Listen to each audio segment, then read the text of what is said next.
ومرت الأيام يا محسن. يأتي المساء فتضم الزهرة أوراقها وتنام معانقة شوقها، وعندما يأتي الصباح تتفتح شفتيها لاستقبال قبلة الشمس. فحياة الأزهار شوقا ووصلا، تتبخر مياه البحر وتتصاعد ثم تجتمع وتصير غيمة، وتسير فوق الطلول والأودية حتى إذا ما لاقت نسمات لطيفة فساقطت ساكية نحو البحور، وانضمت إلى الجداول ورجعت إلى البحر ناطقة.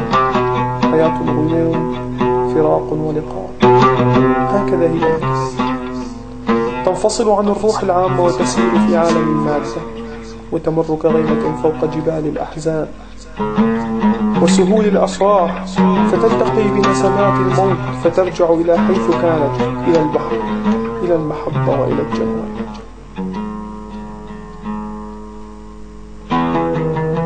العميد الركن محسن سعيد حسين. ومن ينسى ذلك البطل، ومن ينسى ذلك البطل الذي منذ عام فقدناه، الذي منذ عام فقدناه، حين كانت أسلحة المقاتلين تلمع على ضوء القمر، وبانت كثبان البيداء وكأنها وسام شرف أثيل تشارك صقورها الانتصار. أسكت ضجيج هذا الانتصار جثة هامدة ملقاة على رمل الصحراء المجبول بالدم، وأصابعه عانقت البندقية فعار أن تمسح. لقد تجمدت الدماء على الزناد والقبضة، وأوثقت البزة العسكرية بالصدر فسيرتها عضوا واحدا. رحل محسن لحسين حينها، رحل محسن حينها، رحل أبو الأسد، رحل أبو الحسن، رحل أسد البادية وفقرها، رحل قائد الجيوش وعراب البطولة وسيد الرجال. من وراء نقاب الموت يظهر عليه ملامح البطش والتجلد، وجه فارس قوي يتكلم صامتا، وجه متجهم فرح، وجه من لقي العدو عابسا واستقبل الموت متبسما، وجه بطل حضر المعركة ذلك النهار ولم يبقى لينشد ما جنودها نشيد الظفر. نادوا بمثل هذا اليوم خسرنا محسن حسين. أذكر حينها كيف جمد الجميع في أماكنهم، وكأن عقولهم السكر بخمرة النصر قد فاجأها الصحو، فرأت حينها أن خسارة ذلك البطل أجسم وأكبر من وعز انتصار.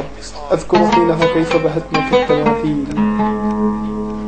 وأوقفنا هول المشهد وأيبس ألسنتنا فأسكتنا. هذا ما يفعل الموت في نفوس رجال محسن حسين، هذا ما يفعل الموت في رجال صقور الصحراء. فقد علمنا أبا الحسن بأن البكاء والنحيب حري بالنساء، والصراخ والعويل خليق بالأطفال. علمنا أبا الحسن بأنه لا يجمل صقور الصحراء إلا الصمت هيبة ووقارا، ذلك السكوت الذي يترفع عن الدموع ويهبط بالنفس الكبيرة من قمم الجبال إلى سفوحها، ذلك السكوت الذي يعلن مجيء العاصفة وإن لم تجئ كان أعظم منه. هذا ما علمنا إياه محسن حسين. ولكن بلحظة فراقه خانتنا الدموع واغتال كبرياؤنا البكاء. أذكر حينها بأني فتحت عيني فلم أرى غير الظلمة، وأطلقت لساني فلم أتكلم بغير الأسف. قد عانقني الشوق، والشوق يا محسن بمجاعة روحية لن تزول بغير وصالك.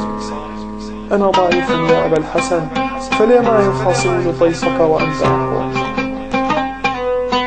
محسن سعيد حسين، أيها المحجوب عنا بستائر العظمة وجدران الجلال، أيها القديس الذي لا أطمع بلقائه إلا في الأبدية حيث المساواة. محسن سعيد الحسين، يا من تعطيه الصوارم وتنحني له الرقاب ويتفتح له الخزائن والمساجد.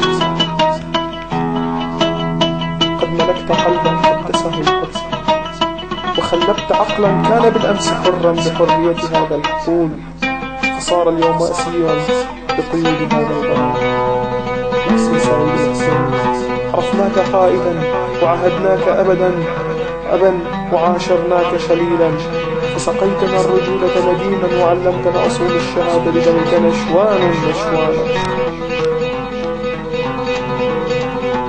لما عرفت منزلتك يا أبا الحسن نظرت إلى حقارتك، علمت أن الآلهة أسرارا لا يعرفها الإنسان، وسبلا تذهب بالأرواح إلى حيث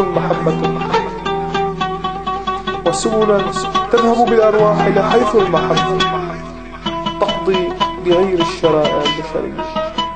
محسن سعيد الحسين، علمتني أن الوفاء قصة وأنك أنت الكتاب، فكيف ترحل يا صاحبي لتجلدني بأصياط الذكرى وتعذبني رماح الوفاء؟